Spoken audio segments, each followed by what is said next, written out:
School, যে স্কুলের school ভবন যেরকম রয়েছে, শিক্ষক রয়েছে, মিড ডে মিলও চলে, কিন্তু পড়ুয়ারাও রয়েছে, কিন্তু সমস্যা হচ্ছে স্কুলে শিক্ষকেরা কোনো বেতন পান না। এই স্কুল কোথায়? এই স্কুল সুন্দরবনে, সাগরে এই স্কুল রয়েছে। এরই পাশাপাশি কিন্তু আরও যেটা অভিযোগ রয়েছে, সরকারি বেশ কিছু সুযোগ সুবিধা থেকেও এই স্কুলটি বঞ্চিত। এমনই একটা স্কুল রয়েছে সুন্দরবনের সাগরে, যেখানে শিক্ষকেরা বেতন পাচ্ছেন না। সেই স্কুল ভবন রয়েছে, পড়ুয়া রয়েছে, শিক্ষক রয়েছে, মিড ডে মিলও চলছে, কিন্তু শিক্ষকেরা কোনো বেতন পাচ্ছে না। এমনই অভিযোগ সুন্দরবনের সাগর বিধানসভার কমলপুর জুনিয়র হাই স্কুল।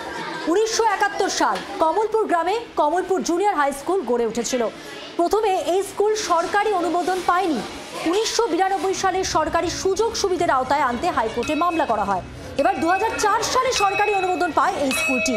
এখনো পর্যন্ত সরকারি সুযোগ সুবিধা থেকে বঞ্চিত এই স্কুল। স্কুলে 7 জনেরও বেশি শিক্ষক, শতাধিক পড়ুয়া রয়েছে, কিন্তু কি হাল সেটা তো আপনাদের বললাম। স্কুল বাড়ি আছে, পড়ুয়া আছে, শিক্ষক আছেন, মিড ডে মিলও চলে, কিন্তু বেতন পান না শিক্ষকরা। নকিবউদ্দিন গাজী সরাসরি প্রতিনিধি রয়েছেন আমাদের সঙ্গে। নকিবউদ্দিন, ঠিক কি জানা যাচ্ছে? স্কুল কর্তৃপক্ষ, শিক্ষকেরা কি অভিযোগ? সব তো রয়েছে, তাহলে বেতন কেন নেই?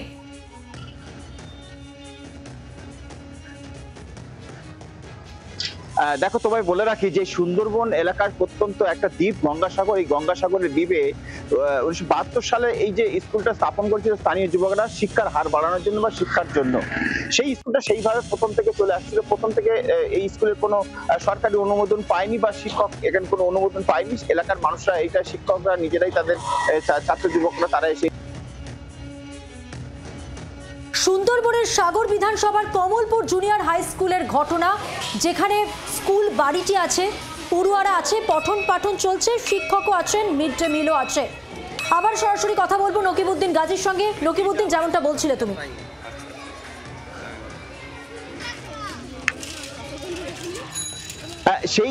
সেই কমলপুর যে জুনিয়র হাই স্কুল দীর্ঘদিন ধরে যেমন চলছে, এখানে যে ছাত্রছাত্রীদের পড়ানোর জন্য যে শিক্ষক নিয়োগ হয়েছিল তারা নিজেরাই নিয়োগ হয়েছে এবং তারা নিজেরাই এটা পড়াশোনা করছে, দীর্ঘদিন ধরেই চলছে।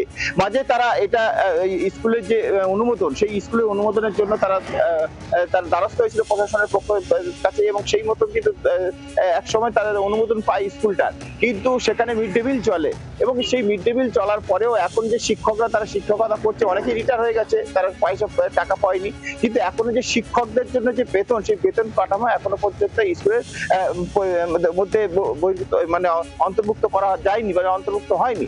ফলে এই বিষয়ে কিন্তু স্থানীয় যে বিধায়ক অর্থাৎ সুন্দরবন যে মন্ত্রী অর্থাৎ সুন্দরবন উন্নয়ন মন্ত্রী বঙ্কিমচন্দ্র হালদার, তিনি সহানুভূতির সঙ্গে অনেকবার দেখেছেন এবং প্রায় সময় তিনি কিছু অর্থনৈতিক ভাবে তারা সাহায্য করে বলে এমনটাও জানা গেছে।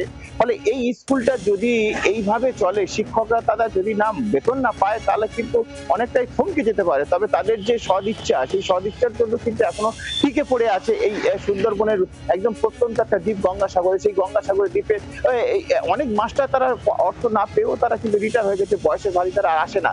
এখন কিন্তু 7 জন যে শিক্ষক যারা শিক্ষকতা করে এবং যখন স্কুলটা শুরু হয়েছিল, যিনি প্রথম থেকে ছিলেন, তিনিও একজন প্রধান শিক্ষক হিসেবে তিনি সেখানেই আছেন। তবে তারা চাইছে অবিলম্বে এই স্কুলটার প্রতি নজর দেওয়া হোক এবং স্কুলের পরিকাঠামোর দিকে নজর দেওয়া হোক। পাশাপাশি যারা আছে, যে শিক্ষকরা আছে, তাদের বেতন কাঠামোর আওতায় নিয়ে আসা হোক, এমনটাই তাদের দাবি। কেন হচ্ছে না, কি কারণ হচ্ছে না, এটাই কিন্তু তারা বুঝতেও পারছে না। এটা নিয়ে কিন্তু বারবার সবার কাছে দ্বারস্থ হচ্ছে, কিন্তু এখনো পর্যন্ত সেই সৎ উপায় পায়নি। তারা এখনো পর্যন্ত সেই বেতন কাঠামোর মধ্যে ঢুকতে পারেনি।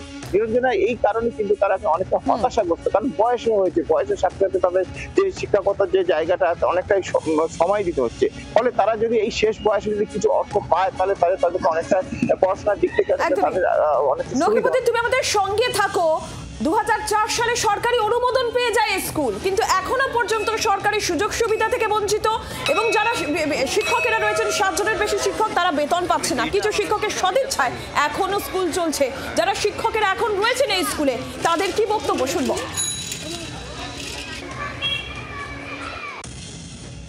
গ্রাম পঞ্চায়েত, পঞ্চায়েত সমিতি, জেলা পরিষদ এবং কিছু এনজিও এবং জনপ্রতিনিধিরা যারা এমএলএ বা এমপি, তারা আমাদের সহযোগিতা করেছেন। বিভিন্ন সময় এই বিল্ডিং তৈরি করার ক্ষেত্রে সহযোগিতা করেছেন, ওয়াটার সাপ্লাইয়ের ক্ষেত্রে সহযোগিতা করেছেন। সেইভাবে আমাদের চলছে। আমরা এখনও পর্যন্ত, আজকে 2025 সাল, আমরা এখনও পর্যন্ত সরকারি অনুমোদন পাওয়া সত্ত্বেও কিন্তু অর্থনৈতিক অনুমোদন না থাকার জন্য আমরা বিনা পারিশ্রমিকে আমরা এখানে কাজ করে চলেছি। যত দ্রুত এই সমস্যার সমাধান করা যায়, শিক্ষকেরা যারা রয়েছেন তারা যেন বেতন পান, সমস্ত সুযোগ সুবিধা যেন স্কুল পায়, এমনটাই চাইছেন শিক্ষকেরা, যারা সদিচ্ছায় এই যারা পড়ুয়ারা রয়েছেন তাদেরকে পড়াচ্ছেন। এবং এই স্কুল প্রথমে সরকারি অনুমোদন পায়নি, তার জন্য মামলাও হয়। 2004-এ সরকারি অনুমোদন পায় স্কুল, কিন্তু এখনো সুযোগ সুবিধা, সরকারি সুযোগ সুবিধা থেকে বঞ্চিত রয়েছে প্রত্যন্ত এলাকার এই স্কুলটি, যেখানে শিক্ষকেরা স্বেচ্ছায় আসছেন, পড়ুয়াদের পড়াচ্ছেন, কিন্তু তারা এখনো সরকারি অনুমোদন পাওয়ার পরও এখনো পর্যন্ত তারা বেতন পাচ্ছেন না। শতাধিক পড়ুয়া, 7 জনের বেশি শিক্ষক এই স্কুলে রয়েছে। সুন্দরবন উন্নয়ন মন্ত্রী বঙ্কিম হাজরা এই মুহূর্তে আমাদের সঙ্গে টেলিফোন লাইনে রয়েছেন। বঙ্কিমবাবু, যে স্কুলের কথা আমরা বলছি, কমলপুর জুনিয়র হাই স্কুল, সেই স্কুল সরকারি অনুমোদন 2004 সালে পেয়েছে, কিন্তু সেখানে সরকারি সুযোগ সুবিধা পৌঁছচ্ছে না, শিক্ষকেরা বেতন পাচ্ছে না, এই অভিযোগ। কিন্তু স্টাফেদের কোনো বেতন অনুমোদন হলো না, কারণ তারা তখন যে term and condition fill up করেছিল যে আমাদের স্কুলটাকে অনুমোদন দেওয়া হোক, এবং সেই জায়গাতে তখন বোর্ডের যিনি প্রেসিডেন্ট ছিলেন, সেই সময় এই ঘটনাটা ঘটে। চলে গেছে আজকে 72 সাল থেকে অদ্যাবধি। তারা বহু জায়গায় কেস কাটারি ইত্যাদি বহু নেতার এতে গেছে। স্কুলটা যখন চলছে দেখছি টানা, আমি প্রায় 4.5 বছর আমার যেটুকু আমি অনারিয়াম পেতাম, ওদের প্রত্যেককে 2000, 1500, যারা পিয়ন তাদের 1500 করে টাকা দিয়ে আমি 4.5 বছর চালিয়েছিলাম। পরবর্তীকালে ওনাদের বললাম এইভাবে আপনারা অ্যাপ্লাই করুন। ওনারা যাদের ওদের স্কুলের মধ্যে একটা শ্রেণী আছে, গ্রুপ আছে, যারা ওই করঞ্জলি কাউকে টাকা দিয়ে তাদের নাকি কথা দিয়েছিল তাদের স্কুল যেখানে অ্যাফিলিয়েশন হয়ে গেছে তখন তাদের বেতনের ব্যবস্থা করে দেবে। এখনো সেইভাবে চলছে বাবু। এই রিসেন্টলি সবুজ সংঘ, তাকে আমি রিকোয়েস্ট করেছিলাম যে ওদের, এবারেও আমি পুজোর সময় টাকা দিয়েছি ওদের, আমি তাদের বলেছি যে টিচাররা দায়িত্ব নিয়ে রেসপন্সিবিলিটি নিয়ে কাজকর্ম করে এবং ওই সেন্টারের রেজাল্ট ভালো হয়। ওরই পাশে ইন্টিগ্রেটেড মডেল স্কুল আছে, তখন এদের ভাবা উচিত ছিল প্রবঞ্জন বাবুরা বা লেফট সরকারে, যে সেই যখন মডেল স্কুল এখানে হতে চলেছে তখন কেন ওইখানে ওই 8 ক্লাস স্কুল চালু করার কি দরকার ছিল? অর্থাৎ সেই জায়গাতে দাঁড়িয়ে আর টিচাররা কি কমপ্লেন করছে না করছে এটা আমি করতে পারে কেউ, অনেকে রিটায়ার হয়ে চলে গেছে, অনেকে আছে, এই অবস্থায় চলছে। অনেক ধন্যবাদ কথা বলার জন্য। স্থানীয় বিজেপি এবং তৃণমূল নেতৃত্ব কি বলছেন এই ঘটনা নিয়ে শুনুন। রাজ্য সরকারের সম্পূর্ণ ব্যর্থতা, এবং এই ব্যর্থতার দায় আমাদের সুন্দরবন উন্নয়ন মন্ত্রীকে নিতে হবে, কারণ ওনার ঢিলছুড়া দূরত্বে এই স্কুলটার অবস্থান। এর থেকে তৃণমূল কংগ্রেসের সম্বন্ধে আর কি বলি বলুন তো? এডুকেশন ডিপার্টমেন্টটা একদম শেষ। আইনি জটিলতায় শিক্ষকদের বেতন আটকে আছে, বেতন পেতেও না।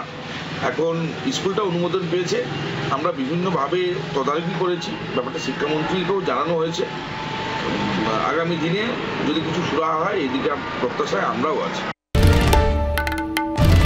বাংলার আওয়াজ, বাঙালির আবেগ, জি 24 ঘন্টা।